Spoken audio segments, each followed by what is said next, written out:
अधिष्ठानम नमो आयरीयाणम नमो वज्रायाणम नमो लोये सवसावणम परिणय शीर्षाणिमिं गुणरयण विभूषणं महावीरं सम्मतरयण निलयं पैड़ी समूकित्तणं वक्षम।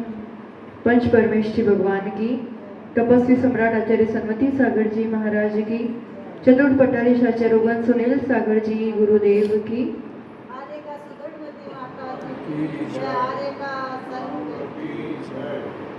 एक बार की बात है, एक व्यक्ति ने घर पे प्रसंग था तो निमंत्रण देने के लिए दूसरों के यहाँ जाता है।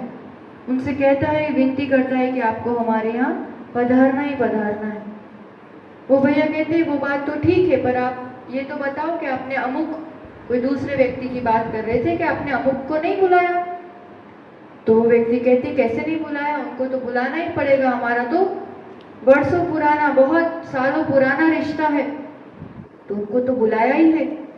तो यहाँ पर जिस व्यक्ति को निमंत्रण दिया, वो व्यक्ति कहता है, अगर वो आ रहे हैं तो हम नहीं आएंगे, हमारा तो उनके साथ 36 का आंकड़ा है।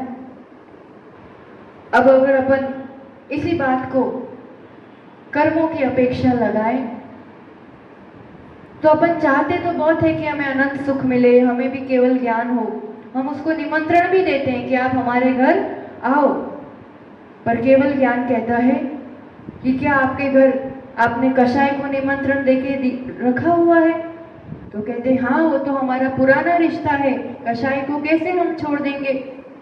तो अगर कषाय को निमंत्रण देके रखा हुआ है तो केवल ज्ञान कहता है हम भी आपके घर नहीं आ सकते। इन दोनों का 36 का आंकड़ा है। जहाँ अनादि से कषाय कर्म मिथ्यात्वादी पाल के रखा है, तब तक कितना ही इच्छा करते रहो पर वो गुण प्राप्त नहीं हो पाते हैं। कैसे मिथ्यात्व से लेकर के एक एक कषाय से पीछा छुड़ाते हैं, एक एक कषाय को बाय बाय कहते हैं, तब जाकर के मेरी अपनी संपदा, मेरी अपने गुण मैं अपने घर में अनुभव कर सकती हूँ, केवल ज्ञान को प्राप्त कर सकती हूँ। इसकी चढ़ाई का क्रम, गुणस्थान का क्रम, एक एक करके कौन कौन से गुण प्रकट होते हैं उसको अपन ने थोड़ा सा समझने का प्रयास किया। इसमें अभी और थोड़ा सा आगे अपन बढ़ते हैं कि एक एक कर्म को समझना होगा, कौन से कर्म कहाँ तक रहते हैं, बंद रहता है, कहाँ तक उदय रहता है। यहाँ जो अभी गुणस्थान में समझा वो मोहनीय कर्म की अपेक्षा समझा, क्योंकि उसी के आधार पर व्यवस्था बनती है। और हमने देखा कि एक बार सम्यक दर्शन को बुला लिया, फिर बाकी सब गुण अपने आप आ जाते हैं। मिथ्यात्व को हटाकर सम्यक दर्शन लाना पड़ता है, तभी एक बार चढ़ाई होती है और फिर एक एक कषाय विदा लेती है। तो ये सभी कर्मों की अपेक्षा अपन समझेंगे कि कौन से कर्म कहाँ तक रहते हैं। उसके लिए पहले सभी कर्मों की प्रकृतियां समझनी होगी कि कितने कर्म प्रकृति होती है, कौन सी कहाँ बंधती है। तो पुनः अपन, इसलिए आज अभी गोमटसार कर्म कांड से ही हमने मंगलाचरण प्रारंभ किया। अभी जीव कांड ग्रंथ से अपन थोड़ा बहुत समझ रहे थे कि किस रूप से ये गुणस्थान की व्यवस्था है। उसमें फिर से अपन कर्म विज्ञान को जोड़ते हुए और आगे समझते हैं। उसके पहले एक शंका का निवारण, एक डाउट आई थी हमारे पास कि जो गुणस्थान की चढ़ाई होती है उसमें 5वें गुणस्थान से 7वें गुणस्थान में ही सीधा क्यों पहुंचते हैं, 6ठे में क्यों नहीं आते हैं। तो ये तो विधि है, क्रम है। जब चढ़ने की बारी आती है तो कोई सम्यक दृष्टि श्रावक यानी अविरत सम्यक दृष्टि 4थे गुणस्थान वाला कोई सीधी मुनि दीक्षा ले। सबसे पहली बात ये समझो, 7वां गुणस्थान बनता कब है? जब परिपूर्ण परिग्रह का त्याग, जब मुनि दीक्षा, दिगंबरी मुनि दीक्षा ली जाती है, उस समय की बात है, तब पहली बार ये गुणस्थान बनता है। तो जब ये दीक्षा लेने वाली बात होती है, उस समय के जो निर्मल परिणाम, जो वैराग्य, जो आत्मस्थिरता होती है, तब संज्वलन कषाय का अत्यंत मंद उदय होता है। तब एक निर्विकल्प अवस्था होती है, एक आत्मस्थ अवस्था होती है। इसलिए उस समय सीधा 4थे से, या कोई देश संयमी मुनि दीक्षा ले रहा है तो 5वें गुणस्थान से, पर सीधा 7वां गुणस्थान बनता है। दीक्षा के समय किसी भी सच्चे भावलिंगी द्रव्यलिंगी मुनिराज को 7वां गुणस्थान बनता है। उसके बाद वो अवस्था बहुत देर तक नहीं रह सकती है। इसलिए उस संजुलन कषाय की तीव्र उदय से, कदाचित थोड़ा प्रमाद आने से, प्रमथ अवस्था होने से छठे में नीचे आता है। पर कितना ही वो बाह्य व्यवहार क्रियाएं करता रहे मुनिराज, पर अंतर्मुहूर्त में एक बार तो वो अंतर्मुख दृष्टि करता ही करता है, इसलिए वापस सातवां होता है, फिर वापस छठा होता है। तो छठा गुणस्थान नीचे उतरते समय बनता है उन मुनिराज को, और छठा सातवां चलता रहता है। और ये तीन कम 9 करोड़ मुनिराज जो अपन कहते हैं, कल होमवर्क दिया था, ये भी आप लोगों ने किया ही होगा। छठे गुणस्थान में 5,93,98,206, अधिक से अधिक इतने हो सकते हैं। ऐसे ही सबकी संख्या लिखाई थी। सातवें गुणस्थान में 2,96,99,103, 8वें, 9वें और 10वें गुणस्थान में उपशमक 299 और शपथ 598।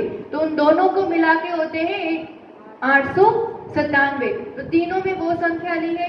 11वें में 999, 12वें में 598, 13वें में 8,98,502 जो केवल ज्ञानी सहयोग केवली जो है, और 14वें में 598। इसका टोटल पूरा करते हैं तो ये संख्या आती है 3 कम 9 करोड़ मुनिराज। उस अवस्था तक अपन को पहुंचना है, और उस अवस्था तक पहुंचने के पहले, कुछ प्राप्त करने के पहले उन कारणों को भी समझना पड़ता है। क्योंकि वायु वैसे देखा जाए ना तो किसी के पकड़ में नहीं आती है ना, पर अगर फुटबॉल में या टायर ट्यूब में बांध दिया जाए थोड़ी देर के लिए, तो फिर उसको कितना ही वजन उठाना पड़ता है, कितनी लातें खाता है। ऐसे ही आत्मा में तो अनंत शक्ति है, पर जब तक ये शरीर रूपी फुटबॉल में ये आत्म प्रदेश बंधे हैं ना, तब तक वो 4 गतियों की लातें खाता है, कितना ही कर्मों का बोझा ढोना पड़ता है। इसलिए इन कर्मों को समझना, और कोई विषय ज्ञान प्राप्त करे ना करे, पर ये कर्म सिद्धांत, कर्मों के नाम और कौन से कर्म से क्या अपन को फर्क पड़ता है, कैसे ये कर्म बनते हैं, कहाँ तक ये कर्म पाए जाते हैं, इसका ज्ञान प्राप्त करना बहुत जरूरी है। तो यहाँ पर सबसे पहले अपन ने मूल 8 कर्म के नाम देख लिए थे। एक बार बोल दीजिए आप लोग। मोहनीय, नहीं, वेदनीय, मोहनीय, आयु, नाम, गोत्र, अंतराय। क्रम से क्यों ये क्रम रखा है, कौन सा 8 मूल कर्म के नाम, उसका वर्णन, उसके ये सभी देखा था। तो अब अपन उत्तर प्रकृतियों पर जाएंगे। तो ज्ञानावरण कर्म के 5 भेद, ये ध्यान है। जातीय कर्मों के 47 प्रकृतियां देखी थी अपन ने, फिर भी एक बार रिवाइज कर लेते हैं। ज्ञानावरण के 5 भेद कौन कौन से? मति ज्ञानावरण, मति ज्ञान पर आवरण डालने वाला। ज्ञानावरण यानी ज्ञान गुण पर जो आवरण डालता है। मति ज्ञानावरण, श्रुत ज्ञानावरण जो अभी अपने पास है ही, 5 कर्म है खैर। फिर अवधि ज्ञानावरण, मना पर्याय ज्ञानावरण और केवल ज्ञानावरण।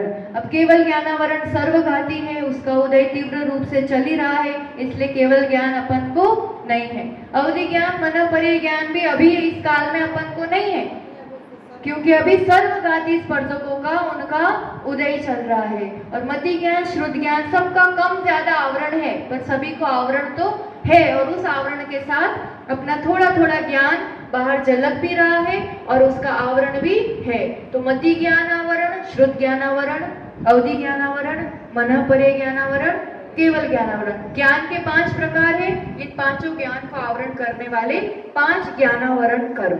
फिर दूसरा दर्शनावरण कर्म।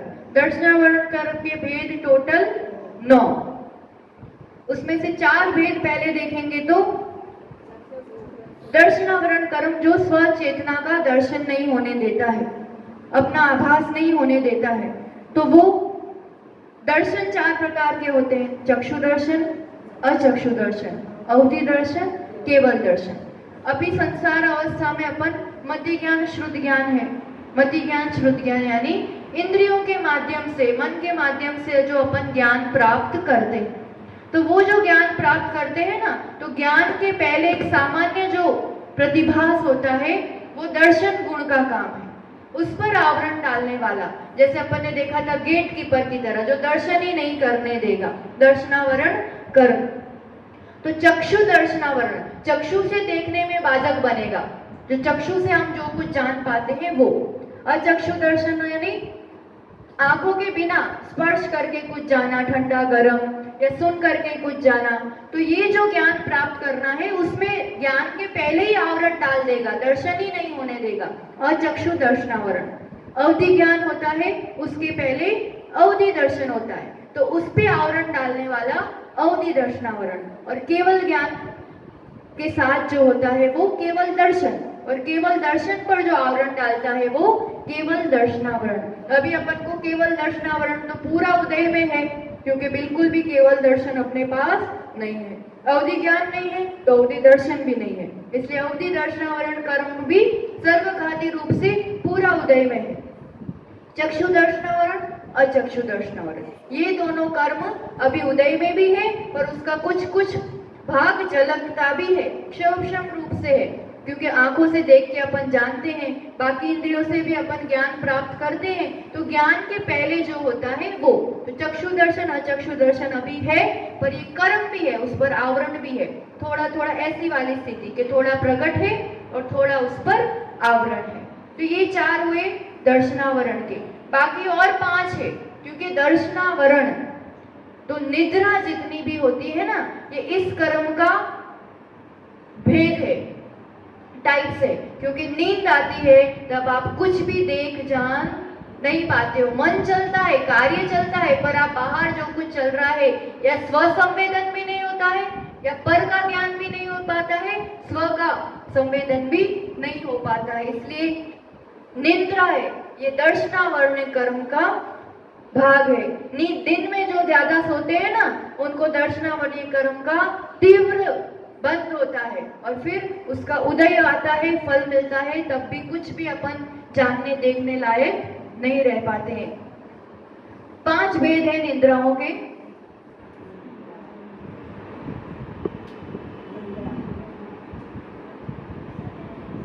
निद्रा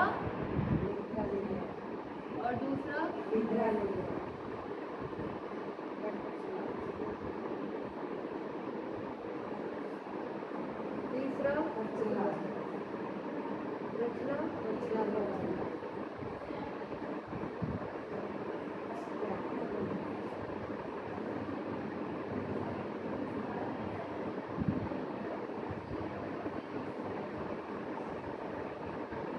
ये सब भाग आपने पहले पढ़े ही हैं, तत्वार सूत्र किसी ने पढ़ा होगा तो भी इसका ज्ञान होगा, और पहले भैया जी ने भी पढ़ाया है ये कर्म सिद्धांत, पर फिर भी अपन एक बार थोड़ा सा ख्याल करते हैं कौन कौन सी प्रकृतियां होती है। तो निद्रा, अब नींद तो नींद होती है, पर उसमें भी गहराई में फर्क होता है कि किसकी कितनी गहरी नींद है, उस अपेक्षा से ये आवरण पड़े हैं, और 5 भेद किए हैं निद्रा के भी। जैसे पहला भेद कहा ना, निद्रा यानी सामान्य निद्रा, एक थकान दूर करने के लिए जो एक निद्रा होती है, वैसी वाली निद्रा। अब चल भी रहा है, बढ़ भी रहा है, बैठा भी है, पर उसको ऐसे बैठे बैठे भी ऐसे नींद आ रही है, उसका घेन चढ़ा हुआ है, एक सामान्य निद्रा। पर निद्रा निद्रा कहेंगे तो नींद पे भी नींद आना, ऐसे नींद आ रही है, पर इतनी गहरी नींद आ रही है कि कोई उठा भी रहा है, जगा भी रहा है, बैठा भी रहा है, पर आंख खोलने जितनी भी हिम्मत नहीं हो पा रही, ऐसे नींद पे नींद आना, सो के उठे तो भी फिर से जोर से नींद आना, ये निद्रा निद्रा। और गहरी नींद प्रचला, प्रचला मतलब अब ये थोड़ी मंद वाले निद्रा है, कि सोते सोते भी ऐसे थोड़ा थोड़ा जाग रहा है, ऐसे थोड़ी झोंका ले रहा है, थोड़ा जाग रहा है, मतलब थोड़ा थोड़ा पता चल रहा है क्या हो रहा है क्या नहीं, पर वैसे वो थोड़ा नींद में है, ऐसे जैसे कभी कभी बैठे बैठे सो जाते हैं, प्रवचन सुनते सुनते सो जाते हैं, तो थोड़ी देर आ जाती है, फिर ध्यान आ जाता है, तो ये सबसे मंद वाली जो है प्रचला। और प्रचला प्रचला तो यहाँ नींद तो है, और नींद में सोते समय कोई बोलता है, या नींद में सोते समय हाथ पांव हिलते रहते हैं, लाड़ गिरती है कई बार देखना नींद में, तो ये जो होती है ये प्रचला प्रचला, ये नींद में है, कर रहा है, पर उसको पता नहीं है कि ऐसा कुछ कर रहा है। और उससे भी ज्यादा गहरी वाली, सबसे ज्यादा गहरी स्त्यान कृत्य, यानी ऐसी वाली नींद कि वो नींद में चल के उठ के कहीं चला भी जाए, किसी को कुछ कर भी आए, तो उसको बिल्कुल इतनी गहरी नींद होती है, सबसे गहरी या खतरनाक होती है स्यान वृद्धि वाली। तो नींद की अपेक्षा, निद्रा की अपेक्षा ये पांचों ही सर्वघाती कर्म है, पांचों ही दर्शनावर्ण कर्म की पूर्ण घातक है। और ये मनुष्य देव चारों गतियों में ये 10वें गुण स्थान तक ये सभी कर्म रहते ही हैं। तो ये दर्शनावर्ण कर्म। फिर तीसरा घातीय कर्मों की अपेक्षा बात करें तो मोहनीय कर्म। मोहनीय कर्म तो अपन ने पूरा ही देख लिया, दर्शन मोहनीय और चारित्र मोहनीय, दो प्रकार। दर्शन मोहनीय में 3, मिथ्यात्व, सम्यक मिथ्यात्व, सम्यक, और चारित्र मोहनीय की 25, अनंतानुबंधी 4, अप्रत्याख्यानावरण 4, प्रत्याख्यानावरण 4, संज्वलन 4 और 9 कषाय। इसको डिटेल में देखा ही अपन ने। फिर अंतराय कर्म, अंतराय 5। अंतराय यानी अंतर डालना, किसी चीज में विघ्न डालना, बाधा डालना, ठीक है। तो अब किन किन चीजों में मेरी इच्छा है कि मैं ये भोगूं पर नहीं भोग पा रही हूँ, मेरी इच्छा है कि मैं इसको, मुझे ये लाभ हो पर नहीं हो पाता है लाभ। तो ये जो अंतर पड़ता है 5 प्रकार से, बहुत महत्वपूर्ण है। ये ऐसा है, ये पांचों कर्म अपन ने देखे थे, पांचों देशघाती है। कुछ अंश में उपलब्ध होते हैं और कुछ अंश में उसका आवरण रहता ही रहता है। सब कुछ प्रदान नहीं दे सकते, किसका जैसा शोभन उस हिसाब से ये काम करता है। पर मेरी इच्छा है पर मैं दे नहीं पाऊं, मेरी इच्छा है पर मैं लाभ नहीं ले पाऊं, भोग नहीं पाऊं, उपभोग नहीं कर पाऊं। भोग यानी जो एक बार भोगा जाता है वैसी कोई चीज है, भोजन आदि। और उपभोग यानी जो बार बार भोगा जाता है, वस्त्र, मकान आदि। और वीर्य अंतराय, शक्ति, सहनन, अपना जो जिस शक्ति से अपन कार्य करना चाहते हैं वो। तो जो भी अपन ज्ञान जान पाते हैं, जो भी अपन कर पाते हैं, जो भी अपन बोल पा रहे हैं, जो भी अपन सुन पा रहे हैं, इंद्रियां में जो काम करती है ना, इंद्रियों के माध्यम से ज्ञान प्राप्त कर रहे हैं, इंद्रियों के माध्यम से अपन हर कार्य कर रहे हैं, तो उसमें भी ये वीर्य अंतराय कर्म का बहुत बड़ा रोल होता है। इसके अनुरूप आप कितना जान पाओगे, किस रूप से ग्रहण कर पाओगे, कितना कार्य कर पाओगे, पूरा जो कंट्रोल होता है ज्ञानावरण कर्म का भी, मति ज्ञान, श्रुत ज्ञानावरण, मन कैसा काम करेगा, वो पूरा कंट्रोल वीर्य अंतराय कर्म से होता है। आपका वीर्य, आपकी क्षमता, आपकी शक्ति, ऐसे तो अनंत वीर्य स्वभाव है आत्मा का, पर इस अंतराय कर्म के कारण वो पूर्ण वीर्य प्रकट नहीं हो पाता है।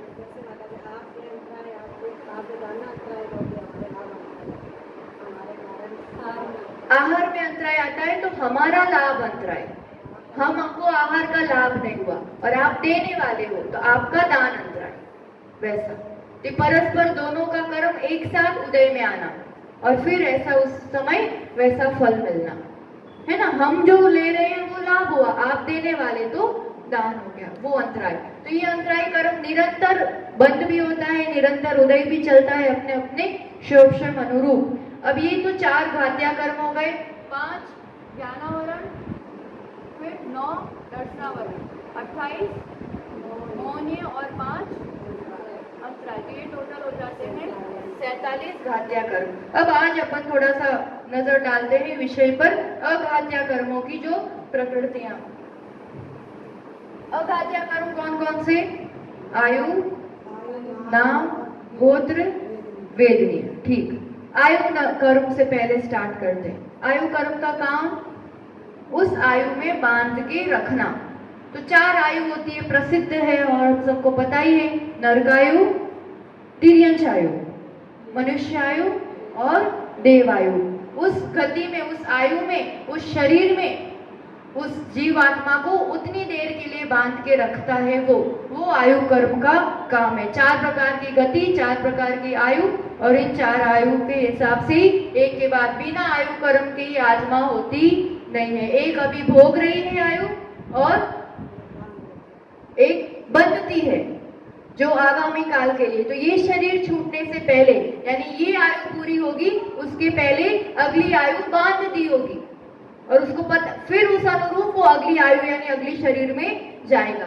एक आयु का उदय चल रहा है और एक आयु बांधी हो भी सकती है, नहीं भी बांधी हो सकती है। इसका गजब का गणित है, अब पूरा डिटेल तो ले, पर जैसे आयु कर्म का बंध जो होता है ना, वो हर पल नहीं होता है, हर समय नहीं होता है। ये बंध विच्युति आदि देखेंगे अपन कल, तो कल या परसों में ये विषय ले लेंगे, जब बंध का ही वर्णन गुण स्थानों में करेंगे तब, कि कब कब किस समय बंध होता है। पर आयु कर्म 4 प्रकार का, अभी अपन प्रकार देख लेते हैं। दूसरा, नाम कर्म, सबसे ज्यादा जंजाल शरीर का, और इसलिए सबसे ज्यादा कर्म प्रकृतियां नाम कर्म की ही होती है, क्योंकि जितनी वैरायटी दिखाई दे रही है शरीर संबंधी, वो नाम कर्म की वजह से चित्रकार के समान किसका कैसा शरीर होगा वो पूरा डिसाइड होता है नाम कर्म से। तो उसकी पूरी प्रकृतियां हैं 93। अब इतनी सारी प्रकृतियां अपन समझने बैठते हैं, चलो। उसमें पहले जो 14 है ना, वो पिंड प्रकृति, पिंड यानी ग्रुप में, ये ग्रुप में होती है। फिर 8 स्वतंत्र प्रकृतियां हैं और 10 फिर जोड़े हैं, मतलब युगल में है। पहले अपन ये देख लेते हैं 14 पिंड प्रकृतियां, पिंड ग्रुप में। अब ग्रुप में कौन कौन सी होती है? सबसे पहली गति नाम कर्म, गति 4, नरक गति, तिर्यंच गति, मनुष्य गति, देव गति। तो अब वो किस गति में गमन करेगा और उसके उस रूप कैसे संस्कार होंगे? गति युक्त संस्कार होते ही होते हैं जीव में,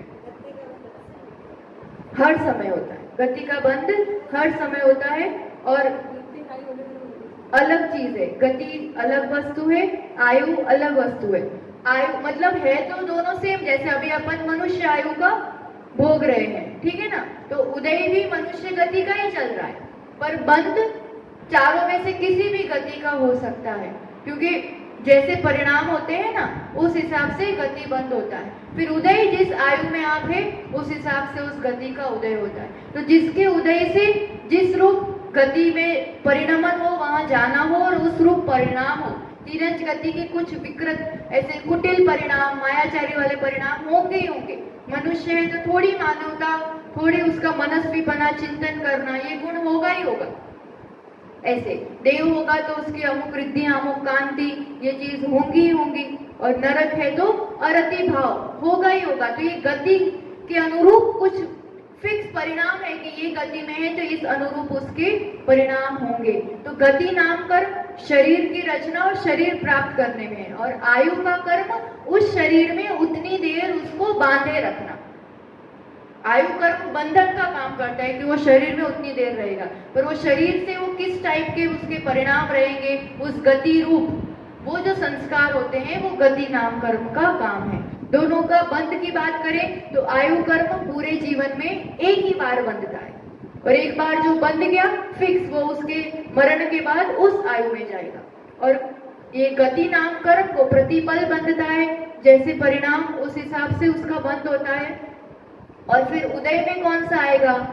तो जो आयु होगी ना वो वाली गति उदय में आएगी, और बाकी सब गतियों का क्या होगा फिर? जैसे अपन ने अभी भी हर पल कोई भी गति बांध रहे हैं, जैसे परिणाम, अब देव आयु में जाएंगे अपन, वहां देव गति नाम कर्म का उदय होगा। तो फिर बाकी कर्मों का बंध भी हो रहा है, निषेक रचना भी हो रही है, उसकी स्थिति पूरी होगी, समय आएगा उदय का।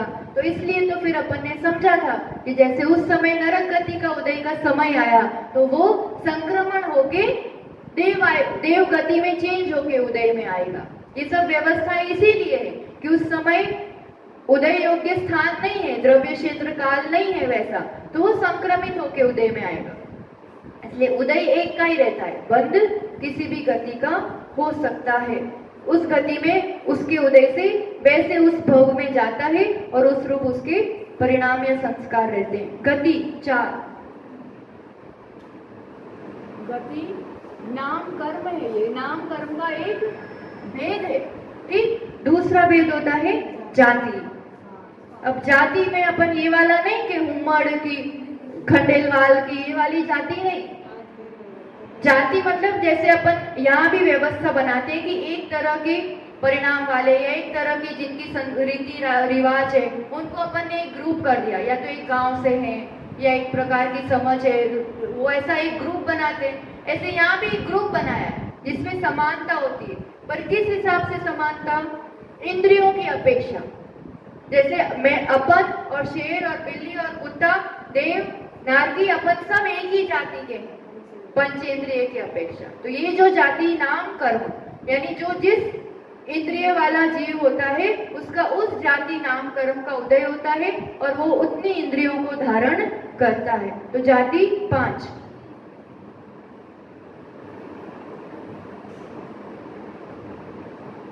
कौन कौन सी? 1 इंद्रिय जाति नाम कर्म, 2 इंद्रिय, 3 इंद्रिय, 4 इंद्रिय, 5 इंद्रिय। 5 प्रकार से ऐसे जाति नाम कर्म होता है। तीसरा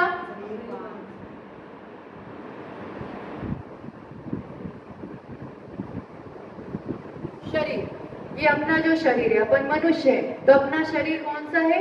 औदारिक शरीर कहलाता है।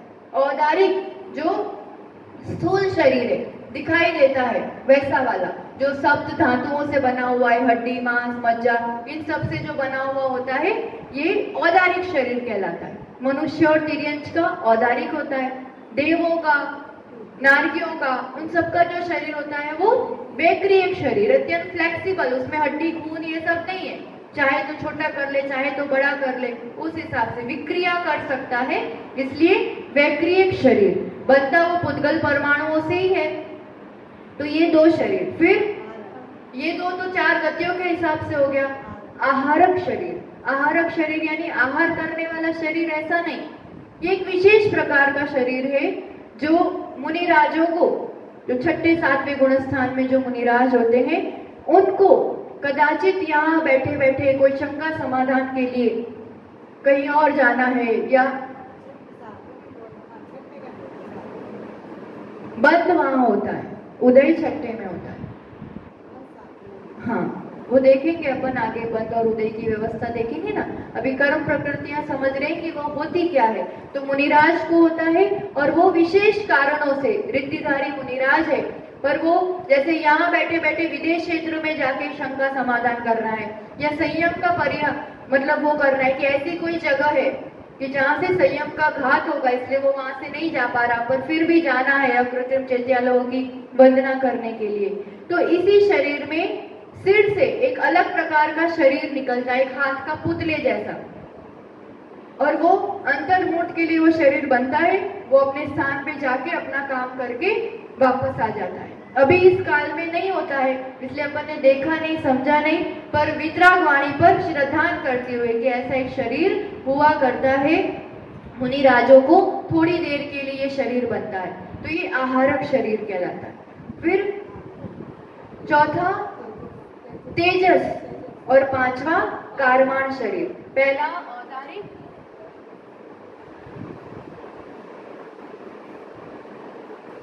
फिर वैक्रिय,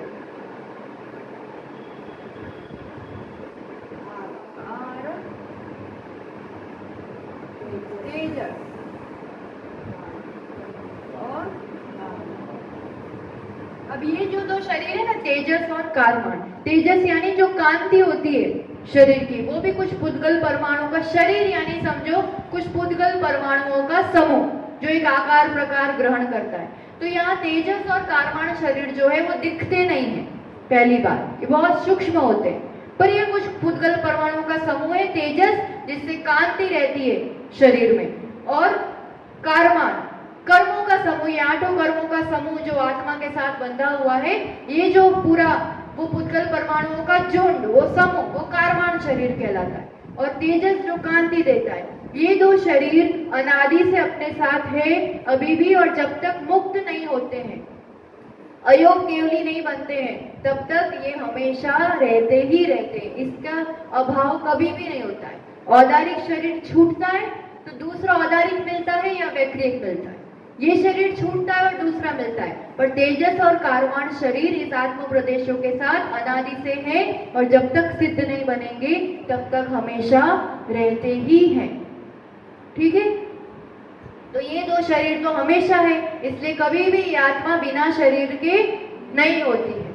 ये स्थूल शरीर छूटता है, पर ये 2 तो है, कर्म लगे हुए हैं, इसलिए आत्मा मुक्त नहीं है। ये 2 शरीर तो, ये मरण हुआ, दूसरा नया शरीर मिला, विग्रह गति में है वो। विग्रह गति यानी ये शरीर छूट गया, और दूसरा शरीर जब जन्म लेने के स्थान पे ये आत्मा ट्रैवल करके जाएगी तो वो विग्रह गति कहलाती है। दूसरे शरीर के लिए जो गति की जाती है, वहां भी ये 2 शरीर तो रहते ही रहते, हमेशा से है, पर सूक्ष्म है, दिखाई नहीं देते हैं, दूसरों को बाधित नहीं करते। 5 शरीर। फिर अभी बंधन और संघात। 5 बंधन, 5 संघात।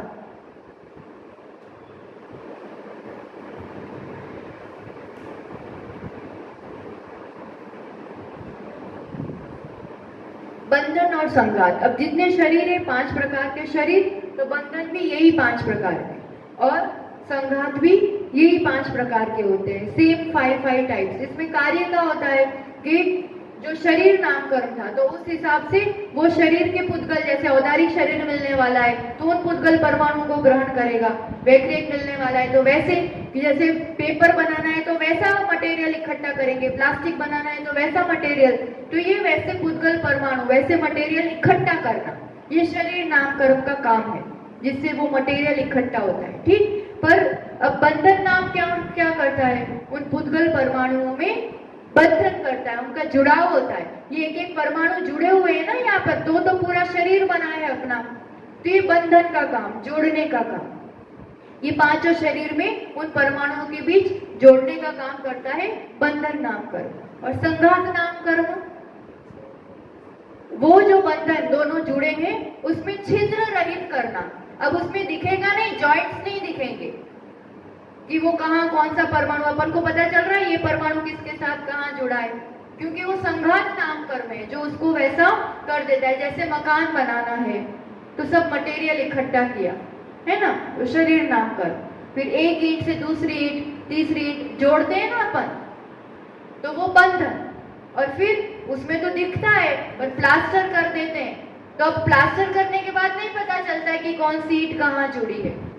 तो वैसा ही परमाणुओं को इकट्ठा करना शरीर नाम कर, फिर उसमें ज्वाइंट करना बंधन नाम कर, और उसको पूरा प्लास्टर कि वो दिखाई नहीं दे, जॉइंट्स पता नहीं चले, वो संघात नाम कर। तो 5 शरीर में इस रूप से ये 15 भेद। फिर आगे अब आएगा अंगोपंग। पूरी शरीर की बात चल रही है यहाँ पर। शरीर जो भी है, जैसे अंगोपंग अपना मस्तक, 2 हाथ, पैर, नितंब, पीठ, छाती, ये सब अपने अंग है। और फिर उंगलियां, आंखें, कान, ये सब उपांग है। तो ये कौन कौन सी रचनाएं कैसे होंगी, जिसका जैसा शरीर होगा उस हिसाब से इसके अंगोपांग, ये भी शरीर नाम कर्म का। किसी के ऐसे हाथ होते हैं, किसी के किसी रूप में। एनिमल्स में तो कितनी सारी वैरायटी होती है, अपनी ही देख लो तो किसी की उंगली कुछ, किसी की कुछ, तो किसी की 6 होती है, किसी की आंख कुछ। तो ये सब किसके कितने अंग होंगे, कितने उपांग होंगे, किस रूप से होगा, तो इसके 3 भेद है ना, क्योंकि औदारिक शरीर के अंगोपांग होंगे, वैक्रिक शरीर के अंगोपांग होंगे और आहारक शरीर के होंगे अंगोपांग। तेजस और कारमान शरीर के अंगोपांग नहीं होते, इसलिए 3 भेद इसके। ठीक। अब इसके आगे आएगा, ये ध्यान आ गया, गति, जाति, शरीर, बंधन, संघात, अंगोपांग।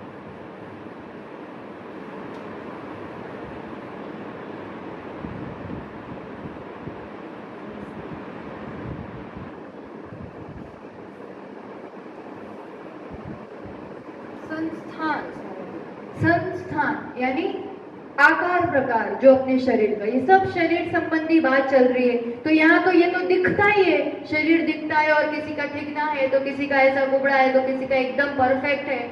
तो ये सब जो आकार प्रकार शरीर का किस रूप से ढांचा होगा, ये जो तय होता है, ये संस्थान नाम कर्म, उसका जिस रूप से उदय होता है, उसका जो फल होता है, उस हिसाब से शरीर की रचना होती है। अब इसमें 6 टाइप्स है, कुछ अच्छे होते हैं और बाकी के, एक अच्छा होता है, बाकी के 5 ठीक होते हैं। सम, चतुर,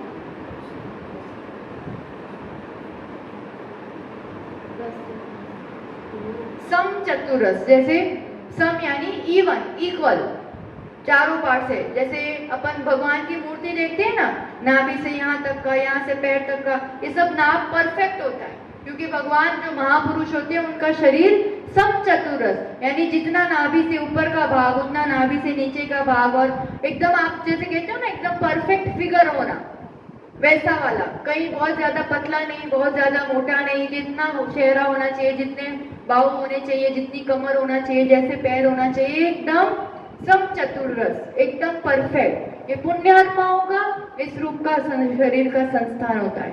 और आप अभी कितनी बड़ी फिगर बना लो, पर इस काल में ये संस्थान नहीं होता है अपन को प्राय करके।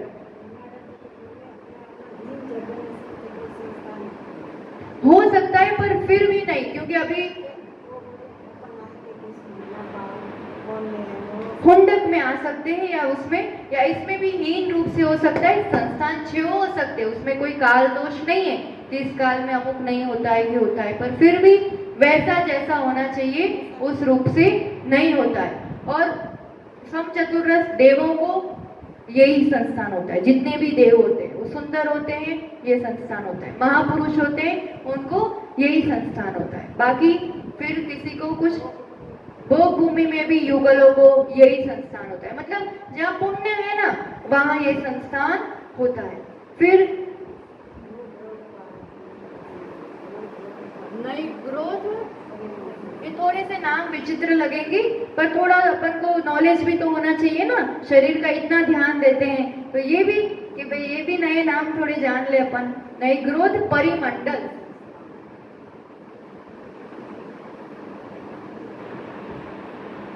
और तीसरा होता है, तो ये दोनों ऑपोजिट है। जैसे नई ग्रोथ यानी बड़ का वृक्ष देखा होगा आपने, बड़ का वृक्ष कैसा होता है, ऊपर से थोड़ा चौड़ा और नीचे से पतला, ऐसा किसी का शरीर, किसी का ये आदि भाग थोड़ा चौड़ा होता है और नीचे से थोड़ा सकड़ा होता है, तो ये नई ग्रोथ। और स्वाति में उल्टा, ऊपर से थोड़ा सकड़ा और नीचे से ये सब जो भाग होते हैं वो चौड़े होते हैं, तो ये हो गया स्वाति। फिर कुब्जक,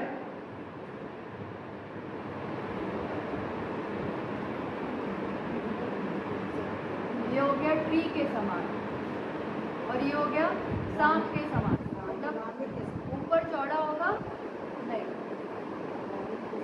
ऊपर पतला और नीचे चौड़ा वैसा। और कुब्जक में जिसका कुबड़ निकला हुआ होता है या ये भाग थोड़ा सा ऊंचा तरफ से हो, तो ये कुब्जक, कुबड़ की तरह आकार वाला। और वामन,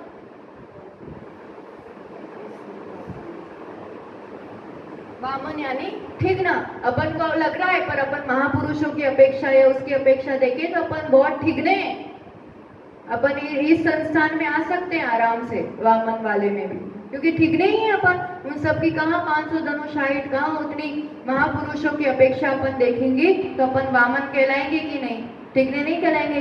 अपन देखो अपनी अपेक्षा अपन देखते हैं कि 2 फीट वाला, 3 फीट वाला, 4 फीट वाला ठिगना, ये तो रिलेटिव हो गया ना। अपनी अपेक्षा अपन इसको ठिगना बोलते, तो उनकी अपेक्षा तो अपन 6 फुट वाले भी ठिगने हो गए। तो ये खैर ठीक है, शरीर का आकार प्रकार है, पर ठिगना जो होता है वो वामन। और लास्ट में अनेक प्रकार के, जैसे एनिमल्स में तो कितने सारे प्रकार के हैं, तो ये जो तिर्यंश में इतने सारे प्रकार है, या नारकी भी अलग अलग अपने रूप बनाते हैं, तो ये हो गया हुंडक।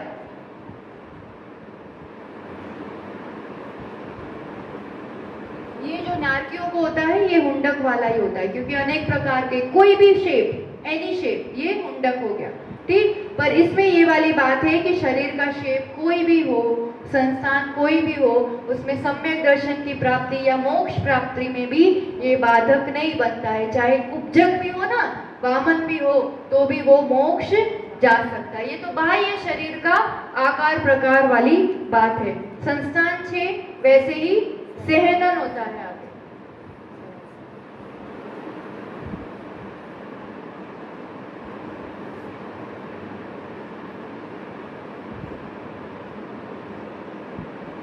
सहनन यानी शब्द तो अपन बहुत यूज करते हैं, अभी अपना सहनन कम है, जब बहाने निकालने हो तब ये शब्द आते हैं। अरे शब्द का अर्थ क्या होता है,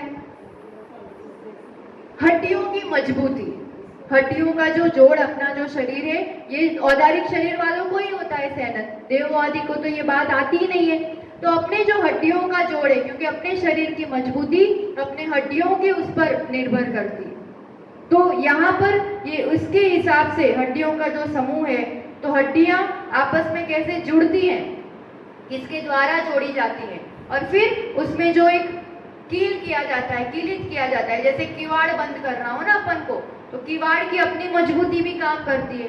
फिर उसको कैसे बंद किया गया है, कौन सी साकल से, पहले ऐसे वो बड़े बड़े वो नहीं करते थे, फिर वो बीच में वो डाल देते थे पहले के दरवाजों में, तो वो किससे बांधा गया है, उसकी मजबूती भी काम करती है, और किससे फिर उसको कीलित किया गया है। तीनों चीज की अपनी अपनी भूमिका है। एक उसको कहते हैं हड्डियां, सैनन यानी हड्डी लेना। फिर जिससे बांधा जाता है ना, जिसके द्वारा, उसको ऋषभ कहते हैं। और कीलित जो किया जाता है, नाराज कहते हैं। ये जिससे बंधन होता है वो, और ये कील जिससे वो साकल को बांधा गया। तो ये तीन के हिसाब से छेनन से 6 प्रकार के हो जाते हैं। सबसे पहला वज्र, ऋषभ, नाराज।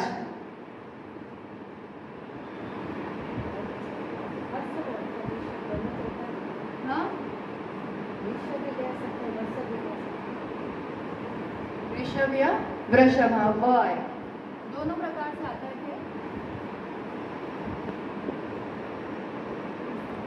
तो वज्र, ऋषभ, नाराज। तो अब यहाँ पर वज्र, हड्डियां भी वज्र की, वज्र की यानी जिसको तोड़ नहीं सकते आप, पत्थर से भी मजबूत, जिसका भेदन नहीं कर सकते, तो हड्डियां भी इतनी मजबूत वज्र जैसी। वृषभ जिससे कनेक्ट किया है वो भी वज्र जैसा, और कील, नाराज, ये भी वज्र जैसे। ये तीनों ही वज्र के समान होते हैं। ये सबसे उत्तम सैनन, सबसे अच्छा सैनन और अनिवार्य सैनन, मोक्ष जाने के लिए ये सैनन होना जरूरी है। इसी सैनन से मोक्ष जाया जाता है, और अभी इस काल में अपन नहीं जा पाते, कारण ये सैनन नहीं हुआ करता है। वज्र, ऋषभ, नाराज। अब एक एक कमी आती जाएगी। ये बेस्ट वाला है जहाँ तीनों वज्र थे। अब उसमें क्या हो जाएगा,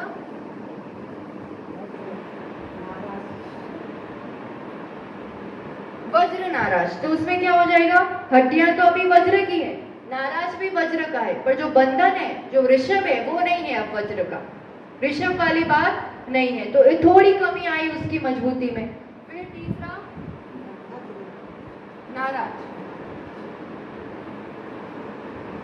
नाराज यानी कील। तो अब यहाँ सब सामान्य हो गया, अब कुछ भी वज्र शब्द नहीं है ना, अब वज्र का कुछ नहीं है, इतना मजबूत नहीं है, सब नॉर्मल सामान्य, हड्डियां भी, बंधन भी, कील भी। फिर उसमें और कमी आएगी शक्ति में, अर्ध नाराज।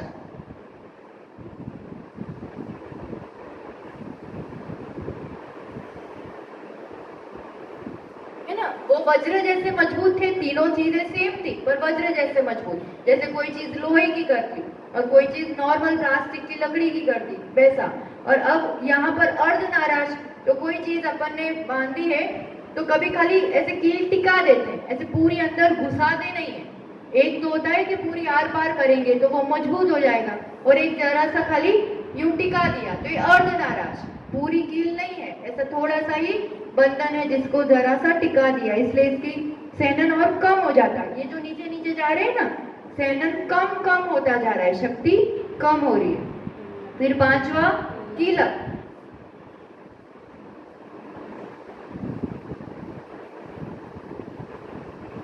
और छठा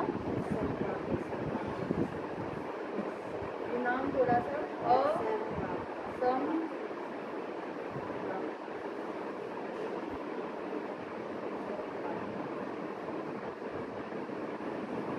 असंप्राप्ता पाटिका। ये क्योंकि सर्प की तरह, हड्डियों में कुछ भी उसमें नसों की तरह होता है बंधन, जैसे नसों से नस जोड़ती है ना, वैसे हड्डी से हड्डी। और ये कीलक, कीलक में अब ये नहीं है, नाराज नहीं है, खाली हड्डी से हड्डी बांध दी गई है, अब इसमें कील है ही नहीं, वो कीलक। और असंप्राप्ता का मतलब उसमें सरीसृप की तरह, जैसे परस्पर में खाली नसों के बंधन की तरह हड्डियों को बांध दिया, अब उसमें वैसा बंधन भी नहीं, कील भी नहीं, कुछ भी नहीं, एकदम सबसे हीन सैनन वाला नहीं होती, नाराज नहीं होता है उसमें। हाँ हाँ, मतलब ये नहीं होगा, कील भी नहीं होगी, कील भी नहीं होगी कीलक में।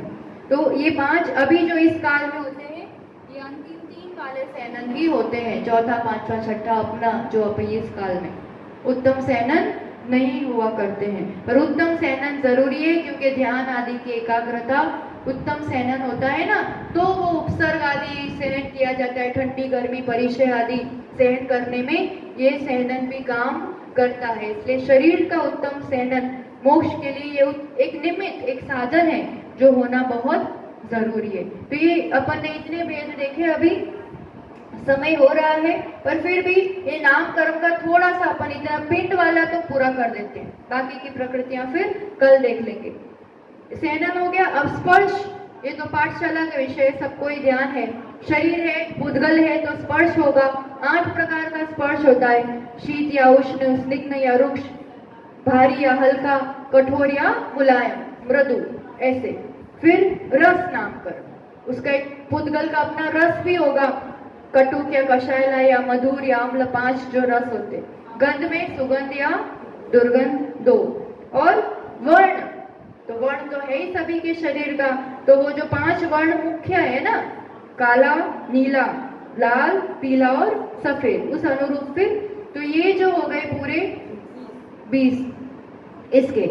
और पिंड प्रकृतियों में अब आनुपूर्वी और विहायो गति आएगा, और आगे फिर स्वतंत्र प्रकृतियां बहुत है, तो अभी और कल अपन देख लेंगे। और इन सब प्रकृतियों को समझने पर फिर अपन को आगे का विषय किस गुण स्थान में कौन से कर्म का बंद होता है, उदय होता है, वो चीजें अपन फिर समझेंगे। ठीक, तो आज के लिए अपन इतना ही। कर्म प्रकृतियों को समझ करके शुभ की ओर जाएं अपन, और अशुभ के 9 कर्मों से बचे, यही अपना पुरुषार्थ हो और ज्ञान प्राप्ति का सार्थकता है। इसी भावना के साथ जय बोलो आचार्य भगवान सुनील सागर जी गुरुदेव की। जिनवाणी के ज्ञान से सूझे लोकालोक, सोवाणी मस्तक नमो सदा देत हूँ दो। हे जिनवाणी भारती तो है जपो दिन रे, जो तेरा शरणा गहे सो पावे सुख चैन।